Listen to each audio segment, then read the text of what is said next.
Alright, so today we have the 2003 Yamaha YZF-R1 engine that was taken out a couple of years ago when my chain snapped and got caught up in between the sprocket and the crankcase, cracking the crankcase, essentially taking this engine out of service.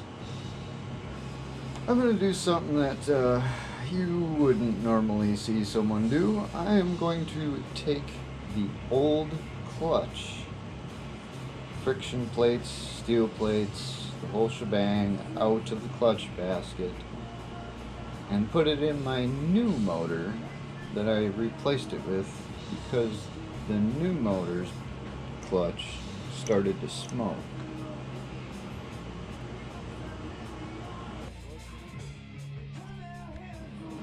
Forgive the lighting, I'll do my best to stay out of it. Essentially taking these 6 10mm bolts out.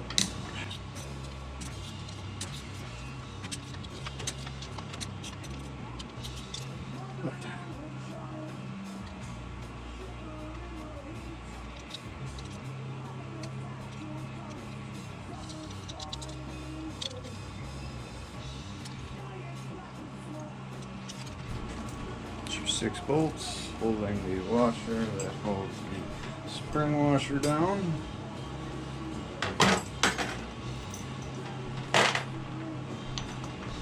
Next, we'll lift this off, and that'll have that first friction plate right there. So essentially, it'll be steel friction plate, so on to the end.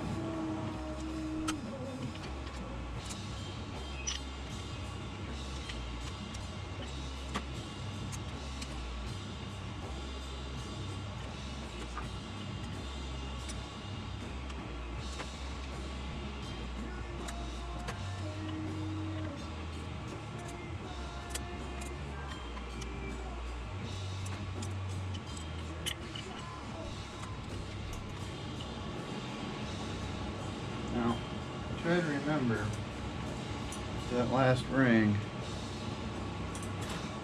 is different from the other rings. It's more narrow, as you can see.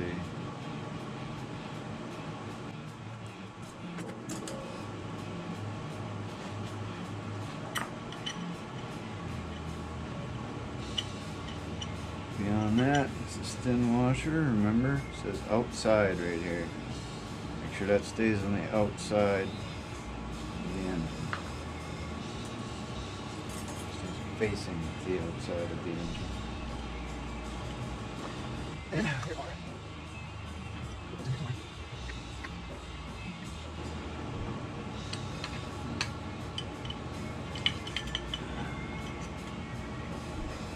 Now we have this ring.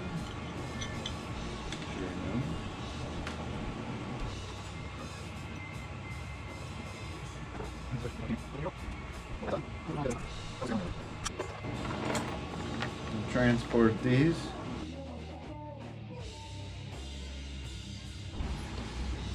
Alright, so here I have another 2003 Yamaha YZF-R1 up on a stand in the garage.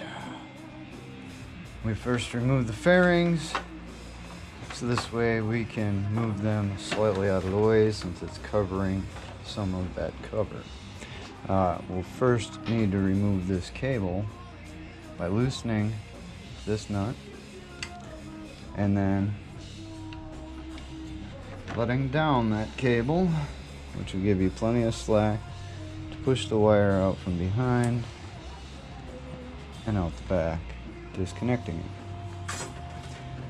Take off the oil cap just to get it out of the way, and so that way I have somewhere to grab after I loosen up each of these bolts.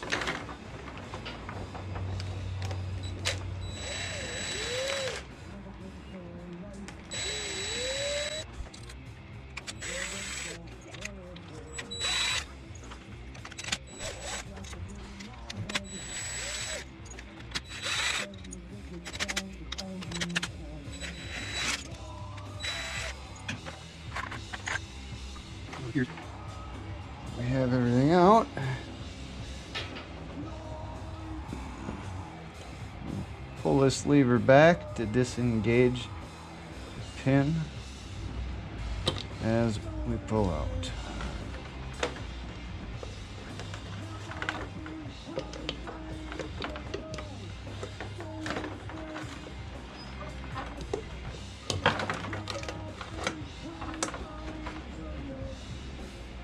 There we have it.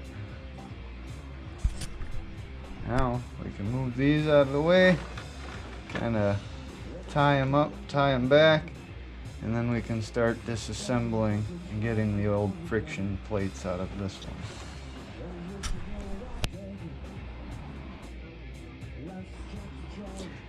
Time to remove all these. 6 bolts, 10mm.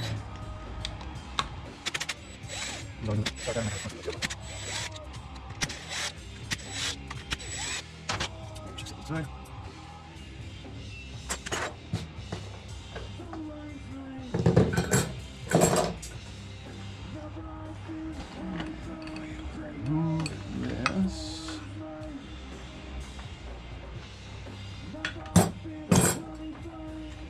And we can begin removal of all these plates.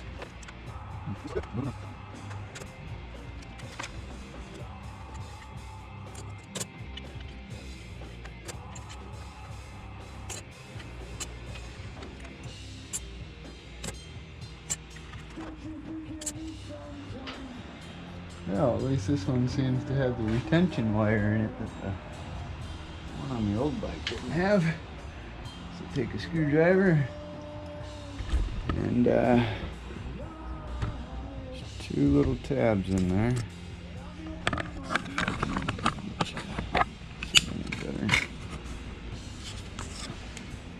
Those little clips right there. You just push them up.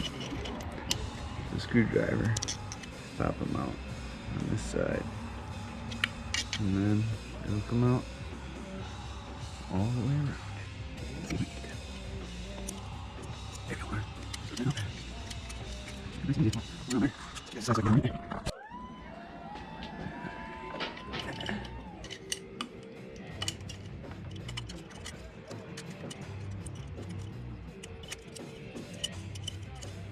There we go.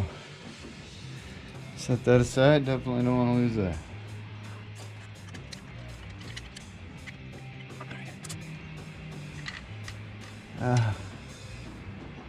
And our prized innermost ring.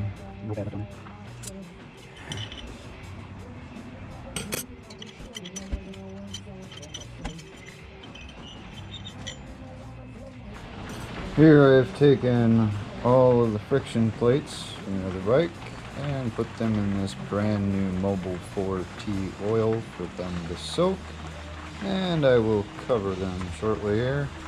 In the meantime, I'll work at getting these all cleaned up and ready to put in while they're soaking. Alright, so to begin, we're going to want to take this flat damper seat and place that in first, all the way to the back. And then we're going to grab this tapered looking washer. It's got the words outside on it. Make sure that outside is facing you when installing it.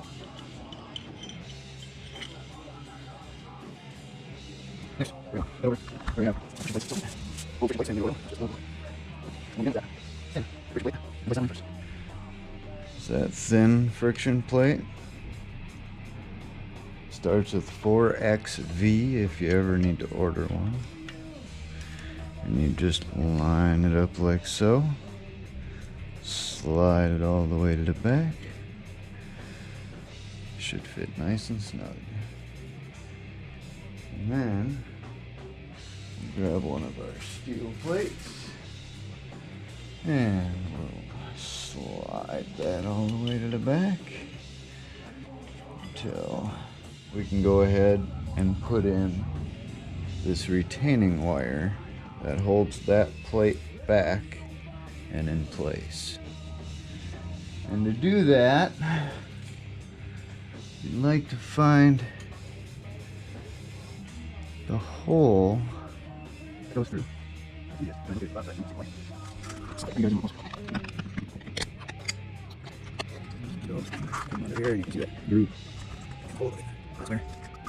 You'll start clip side, work your way around, follow that groove. You're going to want to seat it as you go around with a flathead screwdriver, nice and gently. Don't bend up the wire, don't mar the wire. And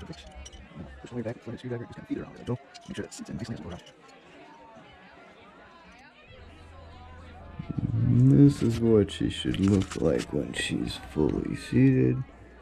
Just blends right in with all the other ones almost. You can only tell by those two little guys sticking at the end, two little tabs. And if you get a small screwdriver in there and pull down on them gently, that ensures a tight and proper fit. Alright, and the friction plate goes in just like that. Seat snug. And steel. And friction plate. Steel. Friction plate. Steel. Friction plates. Steel. Friction plates. Steel. Friction plates. The last steel. The final steel. And the final friction plates. It's almost flush. Not quite. Still sits below this. Alright, so next we're going to grab the pressure plate and this dog with the ridges on it. And we're going to place this up here. And just set it there for now. And be sure that when you're putting that on there, you're making sure it's seated all the way back and that it doesn't move at all.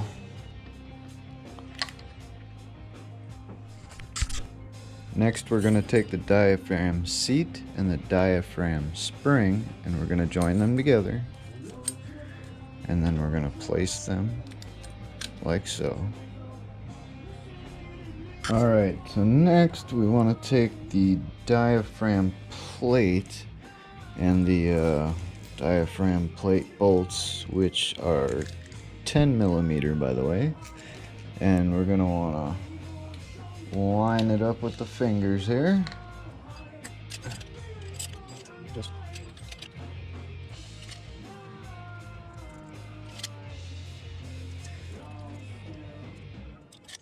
we'll snug each of these bolts finger tight for now.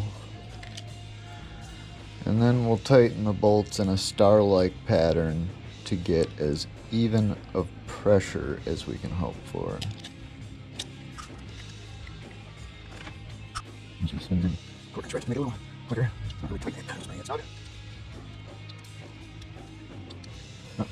8 Newton meters, which is about 71 inch-pounds. Now I got this nice torque wrench here, 1/4 inch even.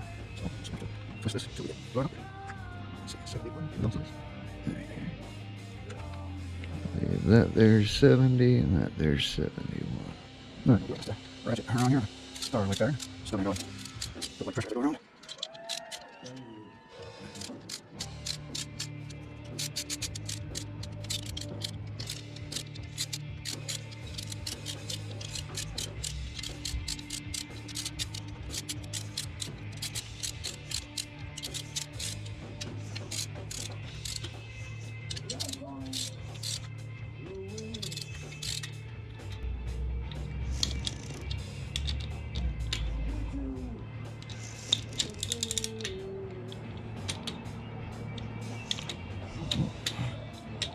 There she is. Click, click. Click, click. Click, click. Click, click. Click, click.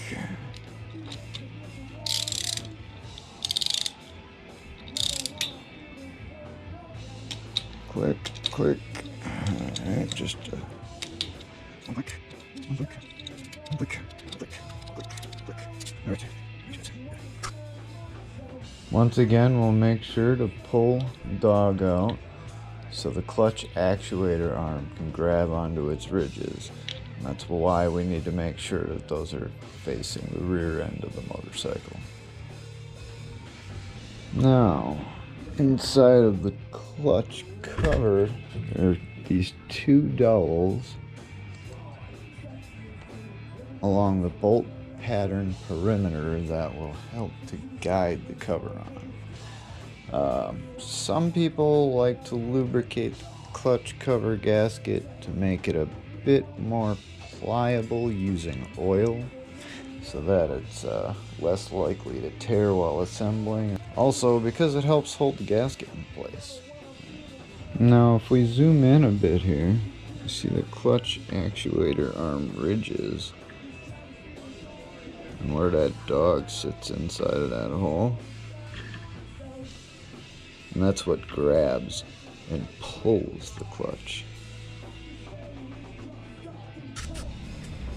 Now, you must remember that when installing the clutch cover, be sure to pull this actuator arm back towards you and to the left, and it'll kind of roll forward when you go to push it on. Because we're looking to line up this small dot that's punched in right there, along with that triangle. It might take a few times.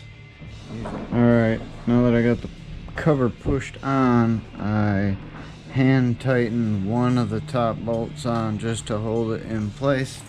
Now that everything's flush, and when I go to push this, should, as soon as you touch, it stops. Where it stops, you should have that dot lined up with that arrow right there. And then, remember, the 3 on the bottom, 1, 2, and 3, get the long bolt. Size T30. Now there should be 8 bolts in total. 3 long on the bottom and then 5 of the short ones. These bolts are to be torqued down to 12 Newton meters around the cover. And I believe that would equal about 106 inch-pounds. Of course, I looked that up. I'm not going to know that offhand.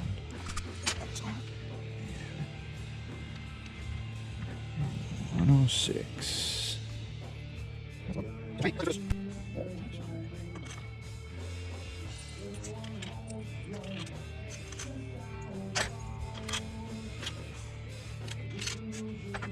I like to turn them in a few turns by hand before I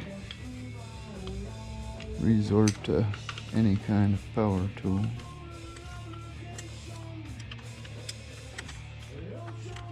And I'm just using 4 inches back tool. Just want it all snug. On the crisscross pattern.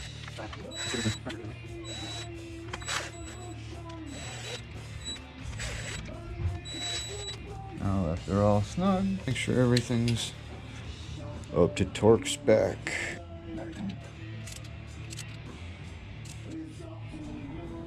Now the only thing that's really left to do is to get our cable back into a position where it's about halfway down the thread and get this by pushing this back forward again, and you can just feed it in through the back and it'll lock in. And then set it back up in there and bolt it on up. Make your adjustments at the lever above. So now when I go to adjust this, what I really do is you pull on that a little by hand. You can see how much free play you got. It's really not a whole lot. Just want to make sure that up here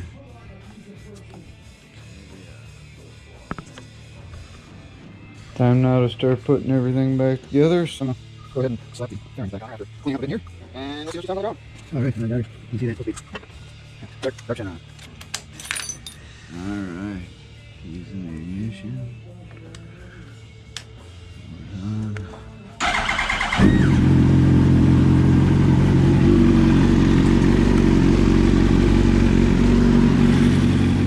Now there she is. Time to take her out and see if the old clutch works in this new engine.